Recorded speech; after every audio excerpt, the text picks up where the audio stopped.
മക്കളെ, welcome back to walk next. It's me Angel. അപ്പൊ നമ്മൾ ഇന്ന് പഠിക്കാൻ പോകുന്നത് നമ്മുടെ ഫസ്റ്റ് ചാപ്റ്ററിൽ വളരെ ഇമ്പോർട്ടന്റ് ആയിട്ടുള്ള ഒരു ടോപ്പിക് ആണ് മാക്സിമം ലാൻഡ് യൂട്ടിലൈസേഷൻ അല്ലെങ്കിൽ സ്ഥലം പരമാവധി പ്രയോജനപ്പെടുത്തൽ. അപ്പൊ ഈ ഒരു ടോപ്പിക് എന്ന് പറയുന്നത് നമ്മുടെ NMS എക്സാമിനാണെന്നുണ്ടെങ്കിലും അതുപോലെ തന്നെ ഓണോ എക്സാമിനാണെന്നുണ്ടെങ്കിലും വളരെ ഇമ്പോർട്ടന്റ് ആയിട്ടുള്ള ഒരു ടോപ്പിക് ആണ്. NMS എക്സാമിന് എപ്പോഴും ഈ ഒരു ടോപ്പിക്കിൽ നിന്ന് നമുക്ക് ക്വസ്റ്റ്യൻസ് വരാറുണ്ട്.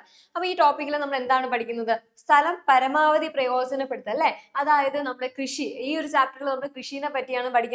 അപ്പൊ കൃഷി ചെയ്യുമ്പോൾ ആ ഉള്ള സ്ഥലം നമ്മൾ മാക്സിമം യൂട്ടിലൈസ് ചെയ്യുക അല്ലെ. അങ്ങനെ യൂട്ടിലൈസ് ചെയ്യുന്ന അല്ലെങ്കിൽ പ്രയോജനപ്പെടുത്താൻ വേണ്ടി നമ്മൾ യൂസ് ചെയ്യുന്ന പലതരത്തിലുള്ള കൃഷി രീതികൾ അല്ലെങ്കിൽ മെത്തേഡ്സ് ആണ് നമ്മൾ ഈ ഒരു ടോപ്പിക്കിൽ പഠിക്കാം. നമുക്ക് ഫസ്റ്റ് പഠിക്കാനുള്ള മെത്തേഡാണ് അക്യോപോണിക്സ് എന്ന് പറയുന്നത്. അക്യോപോണിക്സിന്റെ പ്രത്യേകത എന്താണ്?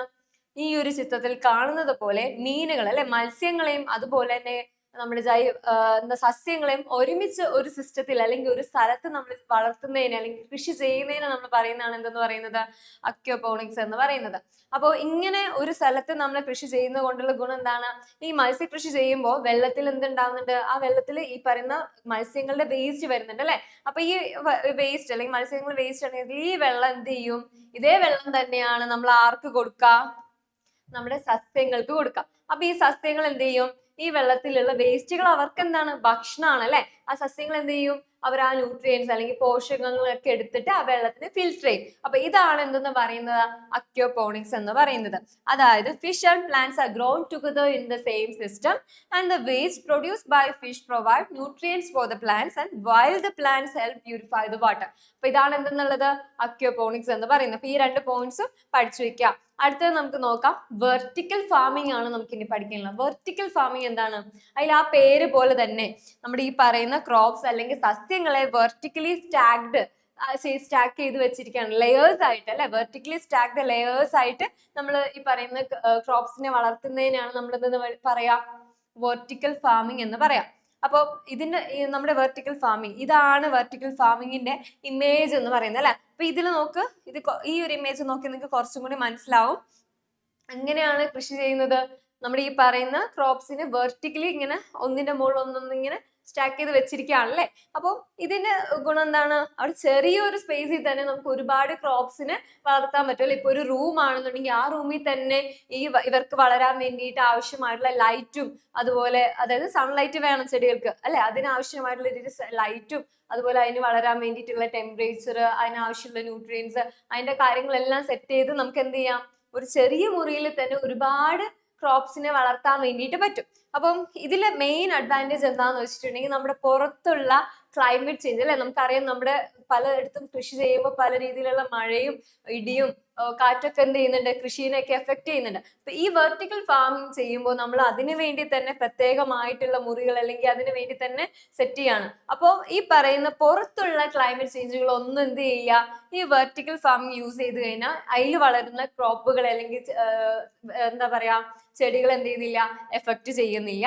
അപ്പം ഇതാണ് വെർട്ടിക്കൽ ഫാമിംഗ് എന്ന് പറയുന്നത്. അപ്പോൾ it help maximise production in a limited space അല്ലെ. ചെറിയൊരു സ്ഥലത്ത് തന്നെ ഒരുപാട് പ്രൊഡക്ഷന്, അതായത് നമുക്ക് ഒരുപാട് പ്രൊഡക്ഷന് വേണ്ടിയിട്ട് എന്ത് ചെയ്യുന്നുണ്ട്? ഹെൽപ്പ് ചെയ്യുന്നുണ്ട്.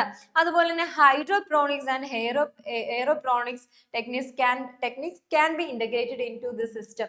അതായത് ഹൈഡ്രോപ്രോണിക്സും അതുപോലെ തന്നെ എയറോപ്രോണിക്സും നമ്മൾ ഇനി അടുത്തത് പഠിക്കുന്നുണ്ട്. ഈ രണ്ട് ടെക്നിക്സ് കൂടി നമ്മുടെ ഈ പറയുന്ന വെർട്ടിക്കൽ ഫാമിംഗിൽ നമുക്ക് ചെയ്യാൻ വേണ്ടിയിട്ട്, ഇന്റഗ്രേറ്റ് ചെയ്യാൻ വേണ്ടിയിട്ട് പറ്റും.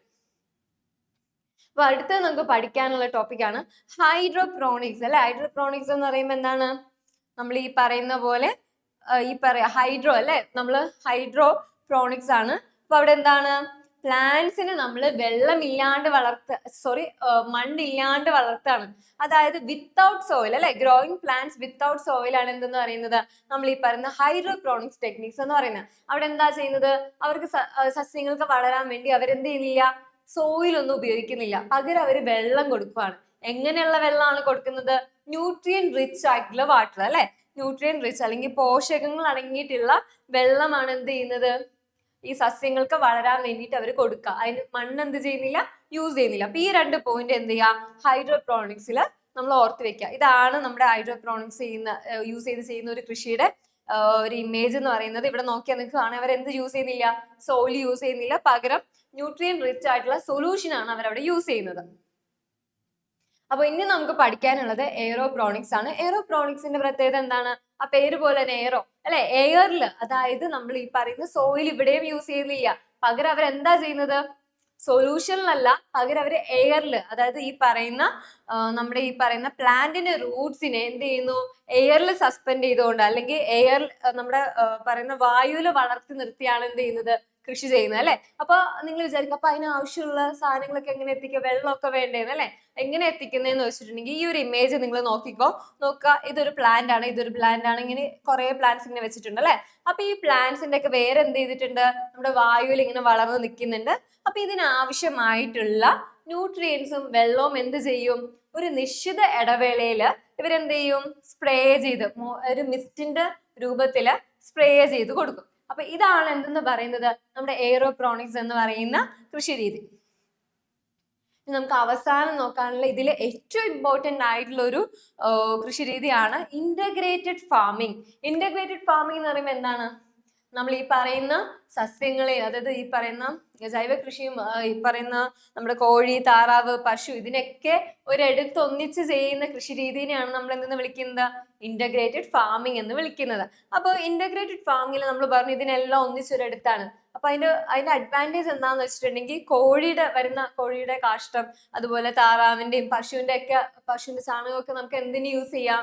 നമ്മൾ വളർത്തുന്ന ചെടികൾക്ക് ആവശ്യമായിട്ടുള്ള പോഷകങ്ങളായിട്ട് യൂസ് ചെയ്യാം അല്ലെ. അപ്പം അതിന്റെ കൂടെ മത്സ്യകൃഷി, ഇതെല്ലാം വരുന്നുണ്ട് അല്ലെ. അപ്പൊ ഇതിനെ നമുക്ക് എന്ത് ചെയ്യാം? പോഷകങ്ങളായിട്ട്, നമ്മുടെ സസ്യങ്ങൾക്ക് വളരാൻ ആവശ്യമായിട്ടുള്ള പോഷകങ്ങൾക്കുള്ള ഒരു സോഴ്സ് ആയിട്ട് നമുക്ക് യൂസ് ചെയ്യാം. അതുപോലെ തന്നെ ഇവർക്കുള്ള ഭക്ഷണമായിട്ട് നമ്മൾ ഈ പറയുന്ന നമ്മുടെ നമ്മൾ കൃഷി ചെയ്ത് അതിൽ നിന്ന് വരുന്ന വേസ്റ്റുകൾ അല്ലെ. ഇപ്പം നമ്മുടെ ഇപ്പൊ ചോളമൊക്കെ ആണെന്നുണ്ടെങ്കിൽ അതിന്റെ വേസ്റ്റ്, അല്ലാതെയുള്ള നമ്മുടെ ഈ പറയുന്ന വീറ്റ്, റൈസിന്റെ ഒക്കെ ശേഷം വരുന്ന ആ വേസ്റ്റ്, അതിന്റെ ഇലകളൊക്കെ എന്ത് ചെയ്യാം? നമുക്ക് പുല്ലുകളൊക്കെ എന്ത് ചെയ്യാം? നമ്മൾ ഈ പറയുന്ന പശുക്കൾക്കൊക്കെ കൊടുക്കാം. അപ്പൊ ഇങ്ങനെ ചെയ്യുന്ന ആ കൃഷി രീതിനെയാണ് നമ്മൾ എന്തെന്ന് വിളിക്കുന്നത്? ഇന്റഗ്രേറ്റഡ് ഫാമിംഗ് എന്ന് വിളിക്കുന്നത്. അപ്പൊ ഇത്രയുമാണ് നമുക്ക് ഈ ഒരു ചാപ്റ്ററിൽ, ഈ ഒരു ടോപ്പിക്കിൽ നമുക്ക് ഇമ്പോർട്ടന്റ് ആയിട്ട് പഠിക്കാനുള്ള ഫാമിംഗ് മെത്തേഡ്സ് എന്ന് പറയുന്നത്. അപ്പൊ ഇത്രയും പോയിന്റ്സ്, ഈ ഒരു കൃഷി രീതികളിലെ ഇത്രയും പോയിന്റ്സ് മാത്രം ഓർത്തിരുന്നാൽ തന്നെ നിങ്ങൾക്ക് സിമ്പിൾ ആയിട്ട് ഈ ഒരു ടോപ്പിക്കിൽ നിന്ന് ക്വസ്റ്റ്യൻസ് വന്നു കഴിഞ്ഞാൽ ആൻസർ ചെയ്ത് മാർക്ക് ഇടാൻ വേണ്ടി പറ്റും. അപ്പൊ മക്കളെ ഇത്രയേ ഉള്ളൂ. അടുത്തൊരു വീഡിയോയിൽ വീണ്ടും കാണാം. അതുവരെ ബൈ.